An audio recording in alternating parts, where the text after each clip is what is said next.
দিদুন বাড়ি থেকে আসার পরের দিনই সকালে রিভানের মন খারাপ।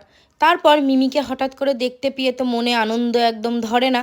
দুপুরবেলায় গোটা দুপুর শুয়ে শুয়ে করলো ভ্যানতারা, এক ফোঁটা করলো না ঘুম। তারপর ওকে নিচে দিয়ে চা খেয়ে রেডি হয়ে ওকে নিয়ে চলে গেলাম দিদুন বাড়ি। তো এইখানে এই যে এই প্রাণীটা সারা বছর এইভাবেই পড়ে থাকে আর আমাকে বিরক্ত করে। আমাকে বিরক্ত করা তার পেশা। তারপর আমরা ওখান থেকে বেরিয়ে চলে গেলাম একটু কেটলিতে চা খেতে। রিবান ঘুমিয়ে পড়েছিল, তাই ওকে বাড়িতেই ঘুমটা দিয়ে দিলাম। আর কেটলিতে যাওয়া মাত্রই হয়ে গেল লোডশেডিং। চা, ফিশ ফিঙ্গার আর পকোড়ার সাথে সন্ধেটা কিন্তু আমার দারুণ জমে গেল। সন্ধে বলবো না, প্রায় রাতই হয়ে গেছিলো আর অন্ধকারে দারুণ লাগছিল চারদিক। বাড়ি চলে এসে রিবানকে খাইয়ে দিলাম। ও আবার পিঠে ব্যাগ নিয়ে চলে যাচ্ছিল দিদুন বাড়িতে। এইটা এখন ওর নতুন হয়েছে, নতুন ব্যাকপ্যাক, খুব খুশি। তারপর বসে পড়লাম ডিনারে, ডিম আলু ভাজা, তার সাথে ছিল চিকেন। তো আমাকে খাবার বেড়ে দিচ্ছিল। আজকের মতো টাটা।